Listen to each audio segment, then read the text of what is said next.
મોટામાં મોટું ગોળા ફેંકવાનું મશીન છે એને બોલાવો ગોળા ફેંકવા માટે. અને પહેલી તારીખે ઓલા ગોળા ફેંકવાનું મશીન પણ આવે. અને દમણિયાને વિનંતી આજ હોન્ડામાં રેલી કાઢી હતી ને યાદ મારી રેલીમાં ભલે હેલ્મેટ વગર આવ્યા હોય પણ પહેલી તારીખે ડીસા દાવાનું હોય તો પહેરી દાદું. એટલે બધા ઉમેદવારને ટિકિટ નથી મળી એ પહેલા ભાજપ વાળા એમ કહેતા હતા કે અમે ગુજરાતની બધી તમામ 26 સીટો એ 5 લાખથી વધારે વોટે અમે જીતા હતા. આવું કહેતા હતા કે નતા કહેતા? જેમ દાડા ગયા એમ કથળતું છું, જેમ દાડા ગયા એમ કથળતું છું. આપણે નહીં કહેતા પેલા કોઈ વધારે બીમાર માણસ થઈ જાય ને એ બધા હાજુ થવાને બદલે દિન પ્રતિદિન એની તબિયત કથળતી જાય. એમાં ભાજપની તબિયત છે ને હવે દિન પ્રતિદિન કથળતી જાય છે. અને કથળતી ગઈ એટલે કઈ રીતે ખબર હે કે હવે કેન્સર થયું છે. અને કેન્સર જેને થાય ને કેન્સર અલગ અલગ પ્રકારના હોય. ઘણા કેન્સર એવા હોય કે પહેલા સ્ટેજે હોય ખબર પડી જાય તો વળી થોડું એને ડોક્ટર હોશિયાર હોય તો મટાડવામાં થોડુંક મટાડીને કંઈક લાંબુ થાય એવું કરે. પણ આ તો ત્રીજા કે ચોથા સ્ટેજે ગયેલું કેન્સર હોય તો પછી એમાં બચવા માટેના ચાન્સ કોઈ રે ખરા?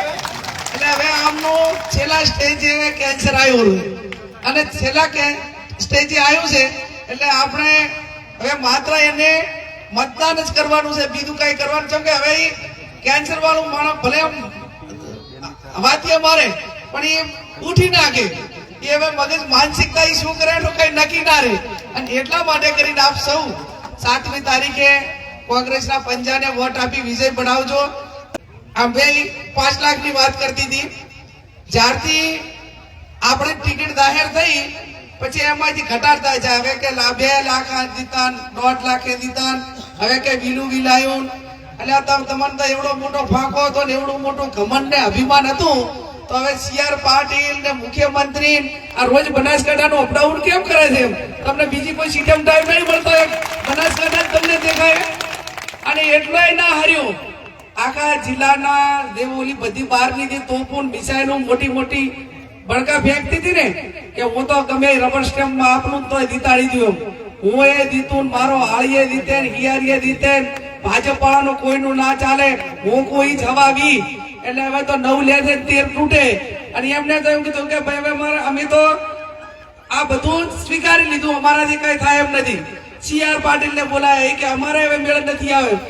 આપણા CM ને બોલાયા કે એ નથી મેળ આવે.